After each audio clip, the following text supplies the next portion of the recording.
Welcome to Tabletops as Video Game, a series where I talk about what it would be like if card games and board games were turned into video games and not just getting simple scripted adaptations like Catan and Monopoly have, but actually turning them into real-time video games.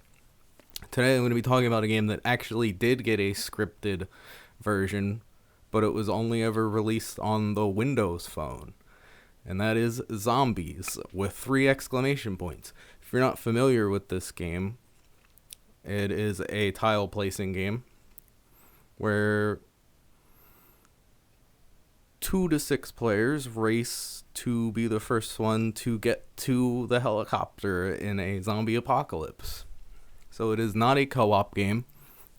It is competitive. Whoever gets to the helicopter first wins, or whoever kills 25 zombies first, sort of.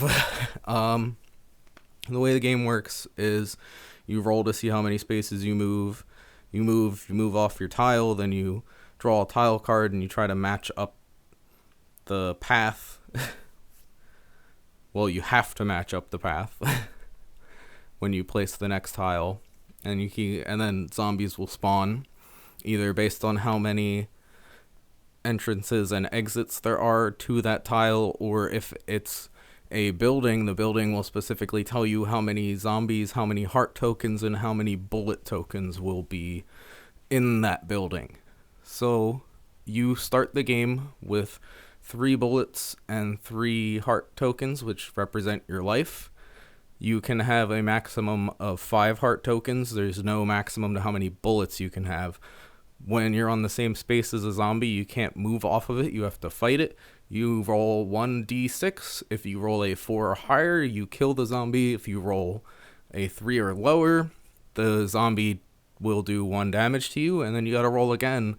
But you can also spend bullets. For each bullet you spend, it'll add 1 to your roll.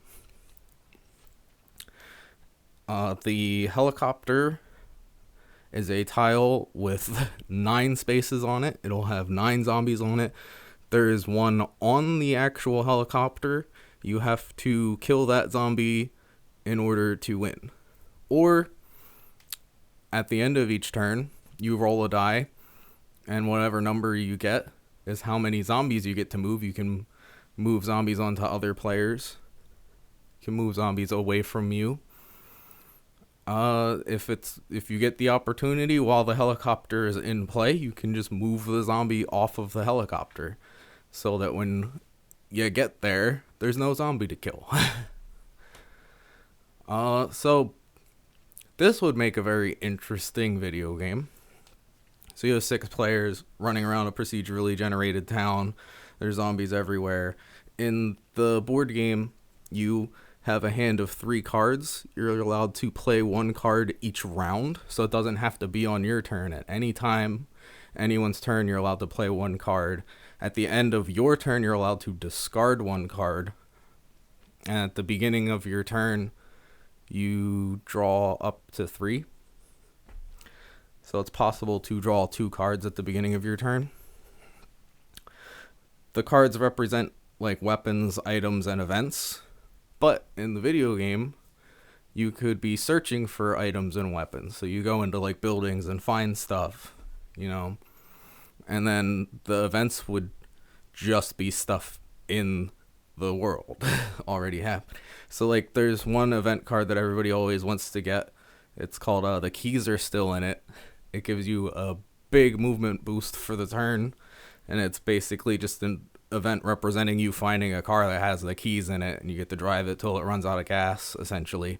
So that could just happen in game. You could just come across a car, hop in it, and drive until you run out of gas.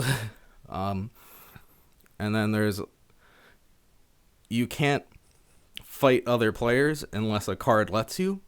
So there could be like certain points in the game where you trigger different events that happen, and then maybe an event could trigger where players are allowed to deal damage to each other for a short period of time. And then basically everyone would just be trying to find the helicopter to get out. I guess to make it somewhat fair, once a player finds the helicopter, it could just become like a pinged location for everyone, so everyone knows where it is. So it's not like someone finds the helicopter and gets on it and everybody's like, oh, I didn't even know anyone knew where it was. Because finding the helicopter doesn't necessarily mean you're gonna win, because like I said, there's usually 9 zombies surrounding it, and then in the video game context where there's no spaces and more than one zombie can be fighting you at a time, you know, who knows where they're all coming from.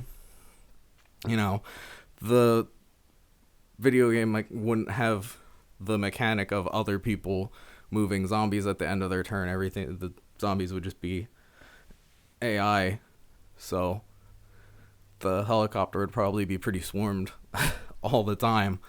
So finding it doesn't necessarily mean you're gonna win. So, but giving the opportunity for everyone to know where it is when someone finds it would probably work out best. So getting back to the win conditions, so you would have to kill whatever zombies are on the helicopter in order to fly the helicopter away, just like in the board game. So the way the killing 25 zombies works is every time you kill a zombie in the board game, you add it to your personal zombie pool, and if you have 25 in that pool, you win. If you die, you go back to the town square, which is where everyone starts, and you lose half the zombies in your zombie pool. So it's a pretty big setback because it'll probably put you far away from the helicopter, and now you're down a bunch of zombies, so it's harder to get to 25. And the video game could have the same win conditions. Maybe the 25 would be higher, depending on how easy it is and how many zombies there are. How easy it is to kill zombies and how many there are.